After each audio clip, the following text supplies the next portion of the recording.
ओम श्री सीतारामचंद्राभ्यां नमः। श्रीमद् वाल्मीकि रामायण अरण्यकांडम द्वात्रिंशः सर्ग यानी सर्ग 32।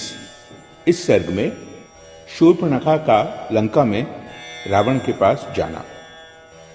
ततः शूर्पणखा दृष्ट्वा सहस्राणि चतुर्दश हतान्येकेन रामेण रक्षसां भीमकर्मणां दूषणं च खरं चैव हतं त्रिशिरसंहरणे दृष्ट्वा पुनर्महानादान ननाद जलदोपमा। उधर शूर्पणखा ने जब देखा कि श्री राम ने भयंकर कर्म करने वाले 14,000 राक्षसों को अकेले ही मार गिराया तथा युद्ध के मैदान में दूषण, खर और त्रिशिरा को भी मौत के घाट उतार दिया, तब वह शोक के कारण मेघ गर्जना के समान पुनः बड़े जोर जोर से घोर चीत्कार करने लगी। सा दृष्ट्वा कर्म रामस्य कृतमन्यः सुदुष्करम जगाम परमोद्विग्ना लंकां रावण पालिताम। श्री राम ने वह कर्म कर दिखाया जो दूसरों के लिए अत्यंत दुष्कर है। यह अपनी आंखों से देखकर वह अत्यंत उद्विग्न हो उठी और रावण द्वारा सुरक्षित लंकापुरी को गई। सा ददर्श विमानाग्रे रावणं दीप्त तेजसम उपोपविष्टं सचिवैर मरुद्भिरिव वासवम। वहां पहुंचकर उसने देखा रावण पुष्पक विमान या सतमहले मकान के ऊपरी भाग में बैठा हुआ है। उसका राजोचित तेज उद्दीप्त हो रहा है तथा मरुद गणों से घिरे हुए इंद्र की भांति वह आसपास बैठे हुए मंत्रियों से घिरा है। आसीनं सूर्य संकाशे कांचने परमासने रुक्मवेदी गतं प्राज्यं ज्वलंतमेव पावकम। रावण जिस उत्तम सुवर्णमय सिंहासन पर विराजमान था वह सूर्य के समान जगमगा रहा था। जैसे सोने की ईंटों से बनी हुई वेदी पर स्थापित अग्निदेव घी की अधिक आहुति पाकर प्रज्वलित हो उठे हों, उसी प्रकार उस स्वर्ण सिंहासन पर रावण शोभा पा रहा था।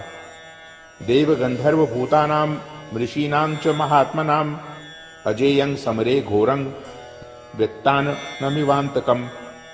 देवासुर विमर्देषु वज्राशनिकृतव्रणम् ऐरावत विषाणाग्रे ऋतुकृष्ट किरणवक्षसम्। देवता, गंधर्व, भूत और महात्मा ऋषि भी उसे जीतने में असमर्थ थे। समर भूमि में वह मुंह फैलाकर खड़े हुए यमराज की भांति भयानक जान पड़ता था। देवताओं और असुरों के संग्राम के अवसरों पर उसके शरीर में वज्र और अशनि के जो घाव हुए थे उनके चिन्ह अब तक विद्यमान थे। उसकी छाती में ऐरावत हाथी ने जो अपने दांत गड़ाए थे उसके निशान अब भी दिखाई देते हैं।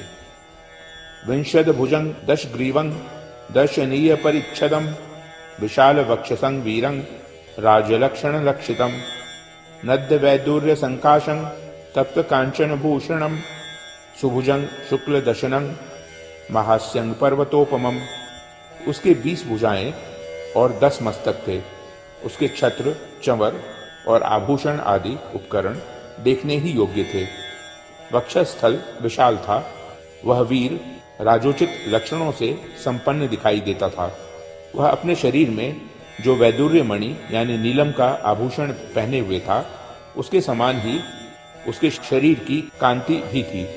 उसने तपाए हुए सोने के आभूषण भी पहन रखे थे। उसकी भुजाएं सुंदर, दांत सफेद, मुंह बहुत बड़ा और शरीर पर्वत के समान विशाल था। विष्णु चक्र निपातैश्च शतशो देव संयुगे अन्यैः शस्त्रैः प्रहारैश्च महायुद्धेषु ताडितम्। देवताओं के साथ युद्ध करते समय उसके अंगों पर सैकड़ों बार भगवान विष्णु के चक्र का प्रहार हुआ था। बड़े बड़े युद्धों में अन्यान्य अस्त्र शस्त्रों की भी उस पर मार पड़ी थी। उन सब के चिन्ह दृष्टिगोचर होते थे। अहतांगै समस्तैस्तं देव प्रहरणैस्तदा अक्षोभ्याणां समुद्राणां शोभनं क्षिप्रकारिणम्। देवताओं के समस्त आयुधों के प्रहारों से भी जो खंडित न हो सके थे उन्हीं अंगों से वह अक्षोभ्य समुद्रों में भी क्षोभ यानी हलचल पैदा कर देता था। वह सभी कार्य बड़ी शीघ्रता से करता था। क्षेप्तारं पर्वताग्राणां सुराणां च प्रमर्दनम उच्छेत्तारं च धर्माणां परदाराभिमर्शनम। पर्वत शिखरों को भी तोड़कर फेंक देता था, देवताओं को भी रौंद डालता था, धर्म की तो वह जड़ ही काट देता था और पराई स्त्रियों के सतीत्व का नाश करने वाला था। सर्व दिव्यास्तर योक्तारं यज्ञ विघ्नकरं सदा पुरीं भोगवतीं गत्वा पराजित्य च वासुकिं तक्षकस्य प्रियां भार्यां पराजित्य जहार यः। वह सब प्रकार के दिव्यास्त्रों का प्रयोग करने वाला और सदा यज्ञों में विघ्न डालने वाला था। एक समय पाताल की भोगवतीपुरी में जाकर नागराज वासुकी को परास्त करके तक्षक को भी हराकर उसकी प्यारी पत्नी को वह हर ले आया था। कैलासं पर्वतं गत्वा विजित्य नरवाहनं विमानं पुष्पकं तस्य कामगं वै जहार यः। इसी प्रकार कैलाश पर्वत पर जाकर कुबेर को युद्ध में पराजित करके उसने उनकी इच्छानुसार चलने वाले पुष्पक विमान को अपने अधिकार में कर लिया। वनं चैत्र रतं दिव्यं नलिनीं नंदनं वनं विनाशयति यः क्रोधाद देवोद्यानानि वीर्यवान। वह पराक्रमी निशाचर क्रोधपूर्वक कुबेर के दिव्य चैत्र रथ वन को, सौगंधिक कमलों से युक्त नलिनी नाम वाली पुष्करणी को, इंद्र के नंदन वन को तथा देवताओं के दूसरे दूसरे उद्यानों को नष्ट करता रहता था। चंद्र सूर्यो महाभागा उत्तिष्ठन्तो परंतपो निवारयति बाहुभ्यां यह शैल शिखरोपमः। वह पर्वत शिखर के समान आकार धारण करके शत्रुओं को संताप देने वाले महाभाग चंद्रमा और सूर्य को उनके उदय काल में अपने हाथों से रोक देता था।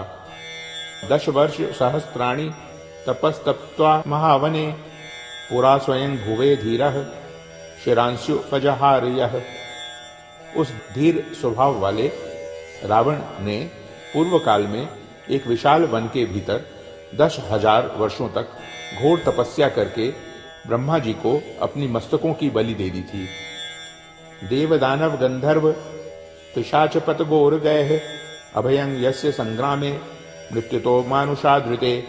उनके प्रभाव से उसे देवता, दानव, गंधर्व, पिशाच, पक्षी और सर्पों से भी संग्राम में अभय प्राप्त हो गया था। मनुष्य के सिवा और किसी के हाथ से उसे मृत्यु का भय नहीं था। मंत्रैर्भिष्टुतं पुण्य मध्वरेषु द्विजातिभिः हविर्धानेषु यः सोम मुपहन्ति महाबलः।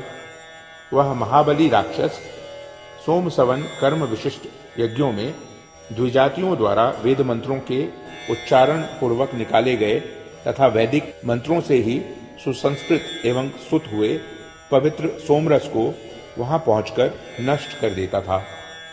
प्राप्त यज्ञ हरं दुष्टं ब्रह्मग्नं क्रूरकारिणं कर्कशं निरनुक्रोशं प्रजानामहिते रतम।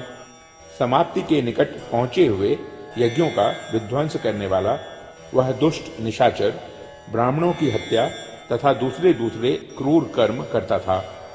वह बड़े ही रूखे स्वभाव का और निर्दय था, सदा प्रजाजनों के अहित में ही लगा रहता था। रावणं सर्वभूतानां सर्वलोक भयावहं राक्षसी भ्रातरं क्रूरं साददर्श महाबलम। समस्त लोगों को भय देने वाले और संपूर्ण प्राणियों को रुलाने वाले अपने इस महाबली क्रूर भाई को राक्षसी शूर्पणखा ने उस समय देखा।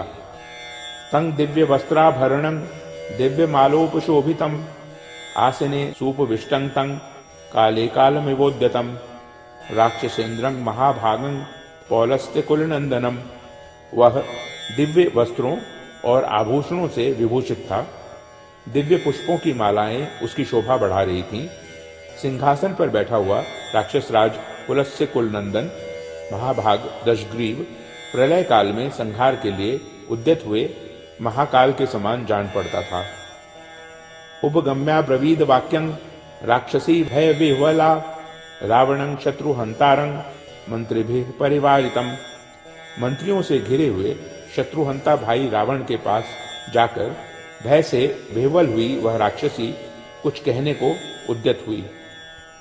तम ब्रवीद दीप्त विशाल लोचनं प्रदर्शयित्वा भयलोभ मोहिता सुदारुणं वाक्यम भीतचारिणी महात्मना शूर्पणखा विरूपिता। महात्मा लक्ष्मण ने नाक कान काटकर जिसे कुरूप कर दिया था तथा जो निर्भय विचरने वाली थी वह भय और लोभ से मोहित हुई शूर्पणखा बड़े बड़े चमकीले नेत्रों वाले अत्यंत क्रूर रावण को अपनी दुर्दशा दिखाकर उससे बोली। इत्यार्षे श्रीमद् रामायणे वाल्मीकिये आदि काव्ये अरण्य कांडे 32 सर्गः। इस प्रकार श्री वाल्मीकि निर्मित आश रामायण आदि काव्य के अरण्य कांड में 32वां सर्ग पूरा हुआ। ओम